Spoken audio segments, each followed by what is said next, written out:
ক্রিকেটের উপরে কোনো ধরনের কোনো স্যাক্রিফাইস করা হবে না। আমি লাস্ট টাইমও একটা জিনিস বলেছি, আবারও একই কথাই বলছি যে যারাই নির্বাচিত হয়েছে অনেকের সাথে আমারও আজকে প্রথমবারের মতো পরিচয়।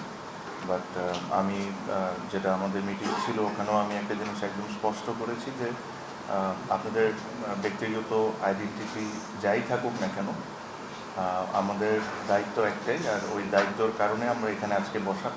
ওটা হলো বাংলাদেশ ক্রিকেটকে সার্ভ করার, বাংলাদেশ ক্রিকেটকে সামনের দিকে নিয়ে যাওয়া। এটাই একটা জিনিস। আমি কয়েকদিন আগেও একটা কথা বলেছি যে আইডেন্টিটি আমার জন্য ম্যাটার করে না, আমার জন্য ম্যাটার করে যে মানুষের কী ইন্টেনশন। আমাদের 25 জন ডিরেক্টরের ইন্টেনশনটা যদি ঠিক থাকে আর রাইট ওয়েতে থাকে, এটাই আমাদের এই মুহূর্তে বাংলাদেশ ক্রিকেটের দরকার। লাস্ট 1-1.5 বছর 2 বছরে প্রচণ্ড পরিমাণ নেগেটিভিটি, অনেক কিছুই বাংলাদেশ ক্রিকেটকে ফেস করতে হয়েছে। আমি মনে প্রাণে আশা করি আজকের ইলেকশনের পর আমরা একটা পজিটিভ ওয়েতে সামনের দিকে আগাইতে পারব। আমি এটাই আশা করি যে আমাদেরকে যে দায়িত্বে এখানে বসানো হয়েছে, যে কাউন্সিলরগুলো ছিল ওনারা যে বিশ্বাস করে আমাদেরকে এখানে বসাইছেন, আমরা ওই আমাদের ডিউটিসগুলো ফুলফিল করি। ডিউটিসটা আমি খুব ভালো করে জানি যে খুব সহজ না, সামনে অনেক কঠিন পথ আসবে। আমরা ভুল করব, ভুল থেকে শিখবো, রাইট কাজ করব, এটাই আমাদের করা উচিত, আর আমরা তাই করব। বাট ক্রিকেটের উপরে কোনো ধরনের কোনো স্যাক্রিফাইস করা হবে না। প্লেয়ারদেরকে যতটুকু রেসপেক্ট করার দরকার, not only the current cricketers, all the ex cricketers, every stakeholder in Bangladesh cricket will be respected, যেটা লাস্ট হয়তো 1-1.5 বছরে এখানে একটু ঘাটতি ছিল।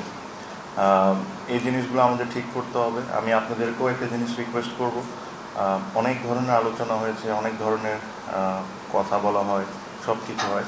আপনারা অবশ্যই ক্রিটিসাইজ করবেন, আমরা যদি কোনো খারাপ কাজ করি বা আমাদের যদি কোনো ভুল হয়, ওটা নিয়ে আপনারা অবশ্যই আলোচনা করবেন, এটা আপনাদের অধিকার, আপনারা অবশ্যই করবেন।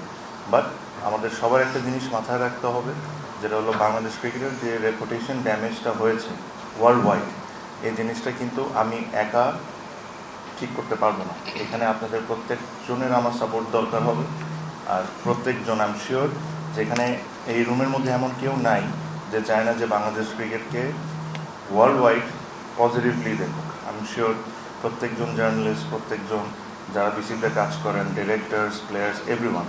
বাট আমি আশা করি আপনারা এটা বুঝেন যে লাস্ট 1-1.5 বছরে যা হয়েছে ওটা ঠিক ছিল না বাংলাদেশ ক্রিকেটে। আমি এখানে কাউকে দোষারোপ করবো না, কারোর দিকে আঙ্গুল দিব না। বাট যেটা হয়েছে ওটা অ্যাডমিট আমাদের করতে হবে। আর আমাদের যদি এই জায়গা থেকে বের হয়ে আসতে হয়, এটা আমার পক্ষে একা করা সম্ভব না। এটা আপনাদের সবার সাপোর্টটা আমার দরকার হবে। আমরা একসাথে মিলে এই যে বাংলাদেশ ক্রিকেটের যে রেপুটেশন ড্যামেজটা হয়েছে, এই জিনিসটা আমাদের ঠিকঠাক করতে হবে।